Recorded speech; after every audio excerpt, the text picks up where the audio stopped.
It's 6:30, and this is the City of Brainerd Personnel and Finance Committee agenda for April 6, 2020.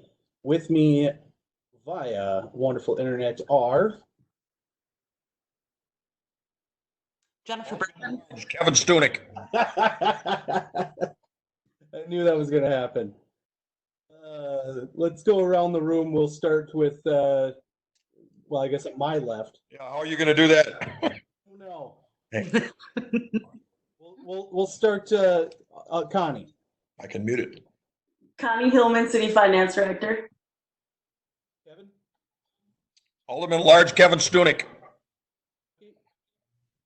Police Chief Corky McQuiston. Jennifer? Jennifer Bergman, City Administrator. Chris? Chris. Tad? It looks like Tad might be having some issues there. I'm seeing a triangle saying his bandwidth is low, so. We just had him until I said his name, so There we he's go. hiding from us. Tad, are you there? And mute. No, he's not on mute. Can you hear us? No, there he goes again. Again. Well, with us is also Tad Erickson, Alderman at Large. And I am Dave Bedeau, Alderman Ward 3. We have 5 items on our agenda tonight, the first of which is the approval of bills. There's nothing to note. Make a motion to approve the bills. See if we got Tad. Tad's in space. And I did just text him to let him know we can call in too. Yep, he just sent a message saying he's going to move to a different location. We'll wait just a second because I would like to have us all operating. Of course, as soon as How good we're going to be at this in a month.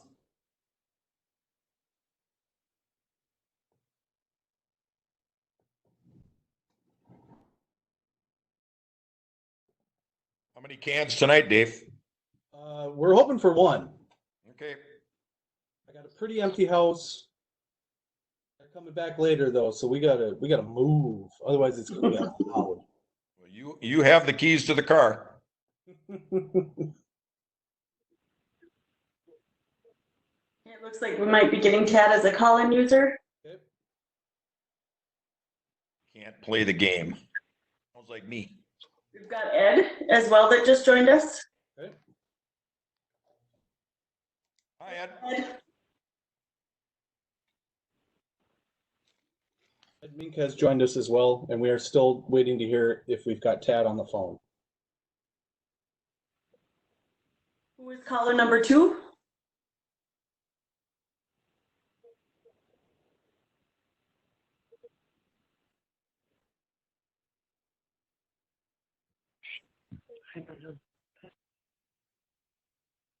See a call-in user number 2. Oh, no, they're out.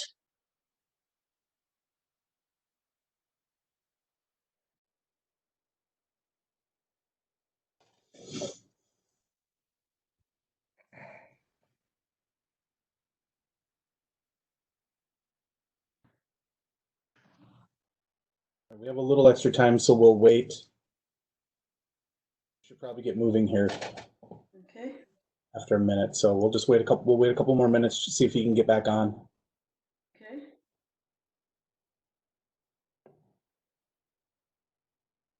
Somebody texting him?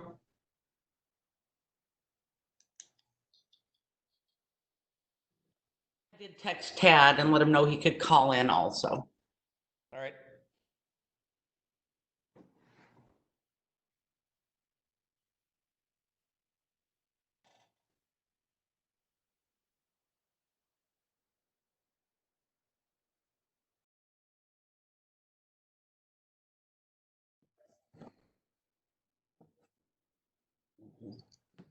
Hey, there he is. Hey, Tad.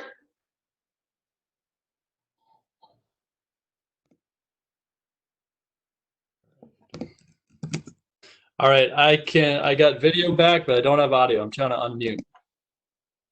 We can hear you. Okay. Maybe that's all we need then. All right, so I can hear you all then. It's just my mute button's red, so I didn't think that was. I think we're back in business. Sorry about that. That's okay. All right, so the first item, we'll just start that item over. In the meantime, Mayor Mink has joined us as well. Again, we have 5 items. Our first item is the approval of bills. I make a motion to approve the bills.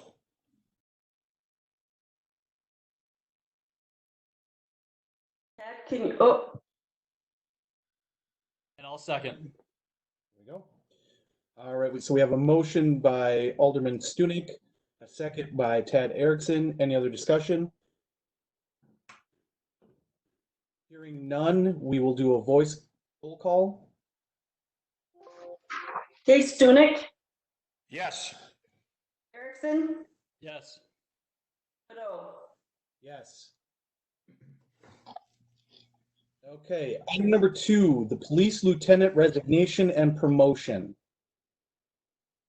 Thank you. So the one thing I wanted to point out to you is the only difference in the updated memo is the second or third sentence, the end in the middle section of alternatives, options, and effects of other comments.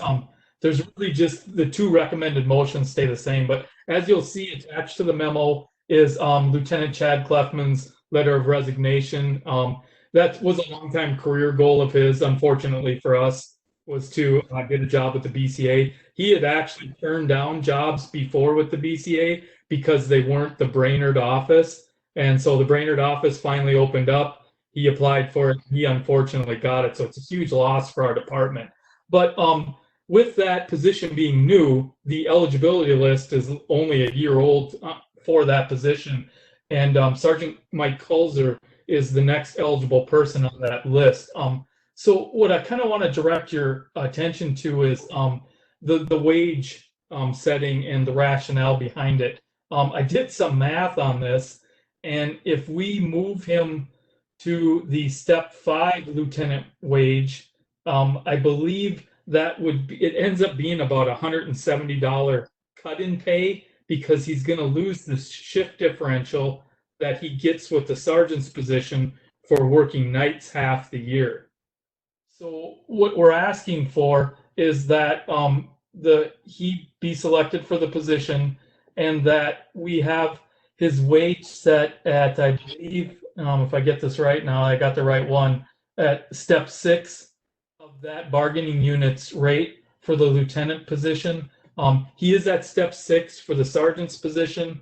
And like I say, if we move him to step 5, it looks like on its face that it is 20 or 16 cent an hour raise, but really it ends up being a little bit of a loss in pay for him because with the position he won't work as much of the shift differential hours, which is 55 cents an hour, the difference. So that's why we're asking for the council to consider setting his wages at step 6 of the lieutenant's rate, just because I don't want him to take the position and lose money.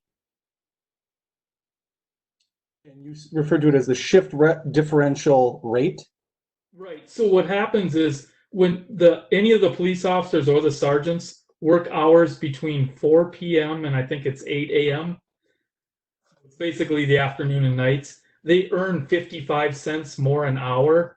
And so if he goes to the step 5 rate, which is a slightly higher rate than what he has now, that position doesn't work shift differential or not nearly as much. It says like 1 hour on the front and 1 hour at the end. If we work 10 hours, he'd lose some money, not a lot, but he would lose some money just based upon that concept. Okay. Having heard that, I'm ready for a motion. I'll make the motion to 1, accept the resignation of Chad Clefman with regret, and then 2, authorize. Are we just doing one at a time here? Yeah, let's do one at a time. We'll do one at a time, being there's money involved. I'll second the first motion about Lieutenant Clemens. All right, we have a motion and a second. Any other discussion? Hearing none, this will be a voice roll call. Stunek, yes. Erickson, Yes. Cadeau. Yes. All right, so that motion carries as well, and it would be ready for a second motion. Yes. I liked how when Kevin announced his name, he would say Stunek, yes. If we can do that when we're doing our voice votes, just to make sure that we're claiming everybody's doing because you're not going to hear people's voice. So if you say your name and your motion, then it makes sense. Everybody knows who it is. Reason for calling out the names, but still, it's better that way, I think. I will accept your concept. I reject its premise, but I will accept its execution. Thank you. Funny. Right, so do we have a second motion? I'll make the second part of that motion to authorize staff to hire or promote rather Sergeant Michael Kelzer to level effective. That's level 5. Excuse me, 6. We're going with pay rate 6. Effective April 7th at a wage of $42.41. Stunek, second. All right, we have a motion and a second. Is there any other discussion? Hearing none, this will also be a roll call. Stunek, Stunek, yes. Erickson, Erickson, yes. Badeau, Badeau, yes. Motion carries as well. Good job. All right, moving on. This is the police officer hiring ratification. Right. So we told the council that we'd come back after the police officer candidates has successfully completed the pre-employment screening process.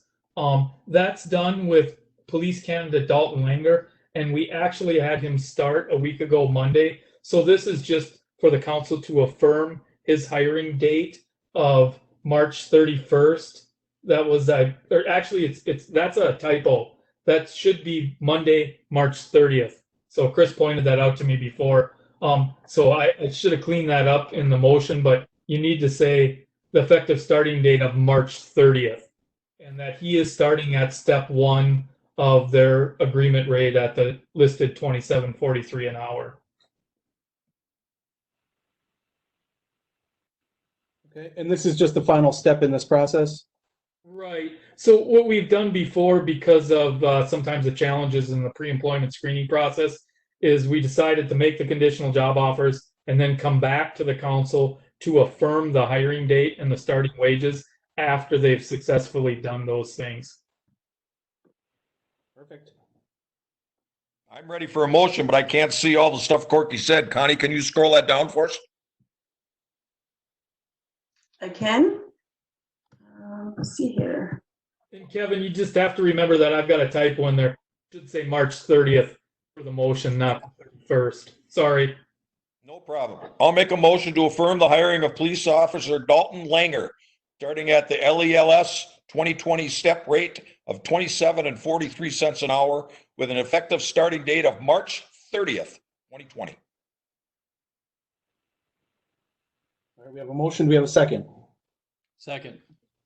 All right, we have a motion and a second. Is there any other discussion? Hearing none, we will be at roll call once again. Stunek, yes. Erickson, Erickson, yes. Badeau, Badeau, yes. I almost said Dave. That motion carries.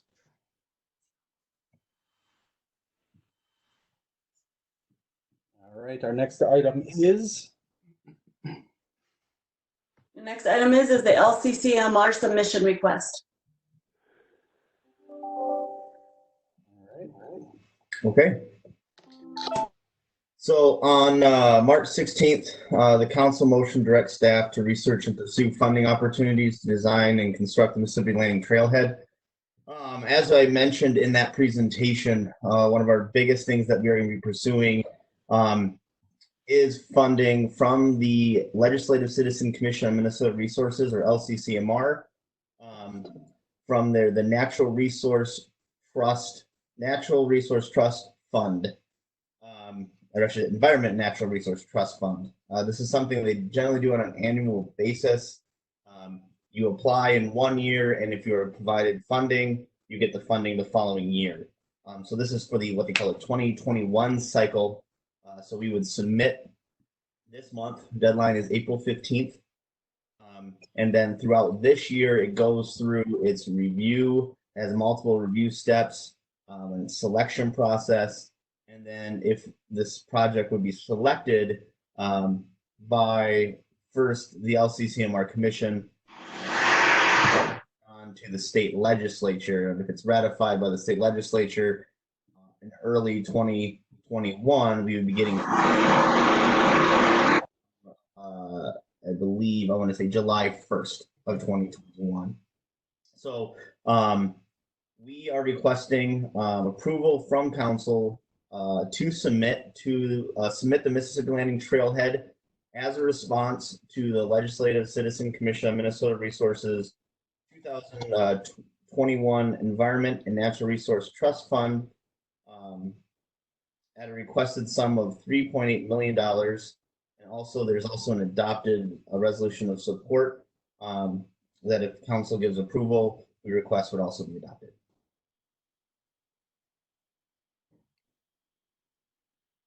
All right. Any discussion, gentlemen? Stunik's fine with it. So David, one question for you. Is this a resolution to submit for the grant, or is the resolution separate? So the resolution is the LCCMR, it says it wants some type of documentation showing support from the governing entity. The preferred way is a resolution, just like we did for the local trails and the federal trail grants that we applied for back in February and March. Then would the motion be for the motion would be to adopt the proposed resolution to submit to the Mississippi Landing and so on, and see what you have versus just a motion? The motion should be to adopt the resolution allowing staff to submit to the Mississippi Landing Trailhead. I think either way it works. It says that on the bottom of the actions. Yeah, it does say and adopt. Yeah, I'm ready with the motion if you are, Mr. Chair. I am. All right, so I'll make a motion to approve staff's request to submit the Mississippi Landing Trailhead as a response to the Legislative Citizen Commission on Minnesota Resources 2020 Environmental and Natural Resources Trust Fund request for a proposal at a requested sum of $3.8 million, and in addition to adopt the attached resolution of support. I'm sorry, I missed the attached resolution. I think Dave, Tad, you said 2020. It should be 2021. Correct, 2021. Okay, Stunik seconds. All right, we have a motion and a second. Any other discussion? Super quick, just want to make sure we've got the numbers here so when we get upstairs, the digital upstairs, it's $100,000 that we've already designated. Correct. Okay. All right. Any other discussion? Hearing none, this will be roll call. Stunik, Yes. Erickson, Yes. Bordeaux. No, yes. Motion carries. All right, and our next item is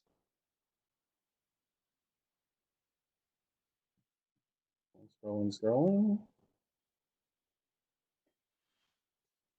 The review of election judge pay. Correct. So we set a resolution back in 2018 for election judges where we pay $12 per hour for head judges and $10 an hour for election judge and trainee judges. Currently, the city doesn't pay mileage to anyone, but the head judges do get an extra hour of pay for picking up supplies the day before each election. And the city has also provided lunch and dinner at each precinct of pizza and subs. I contacted the county and their pay is $12 for election and trainee judges and $15 for head judges for the 2020 election. They do pay the standard mileage rate, but no meals are provided. It is difficult to staff 8 different precincts. They're looking at a very long day of 16 or 17 hours per day. And we don't have enough election judges to do shifts. So it's staff's recommendation that we would increase the election pay to at least equal Crow Wing County's rates and to review providing lunch and dinner on election days. I wouldn't suggest that we go to mileage just because we do have election judges that file, but that would be more of an administrative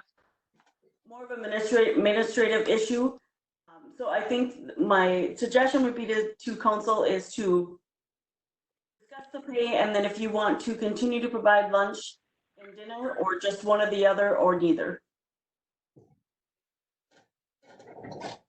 Okay. So are you looking for us right now to make that decision on the food as well? If you want to, or otherwise I can bring it back to council for sure as well. Gentlemen, what would you like to do? Why don't we bring it back, since the condition of what's going on in the world, to see where we end up here. We've got time yet. We do. So then do you want to pass a resolution increasing their pay rates? I'd be comfortable with that. I'm comfortable. Same as Crow Wing County? Yes. This is Eric. Motion to accept the pay raise comparable to Crow Wing County for the election judges and whoever else there. I can't see, but You should be. Would be for, sorry, I'll get there quickly. The resolution is to set the precinct head and assistant head judges at $15 per hour, election and training judges at $12 per hour. Stunek, so move. Erickson, second. All right, so I'll give that to you one more time. The head, assistant head judges are $15 per hour.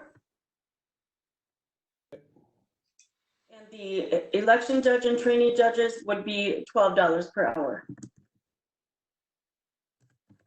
And that, just for the record, that money comes out of that account? The election fund, yes, or election department. Thank you. I'm sorry, you give me that last part again. We were at 15 on the head judges and the election judges and trainees. How much? $15 for precinct head and assistant head judges, and $12 for election and trainee judges. Okay. I need to add that into the motion. Yes. I'll send you I have the email already drafted. I'll send it to you, Dave.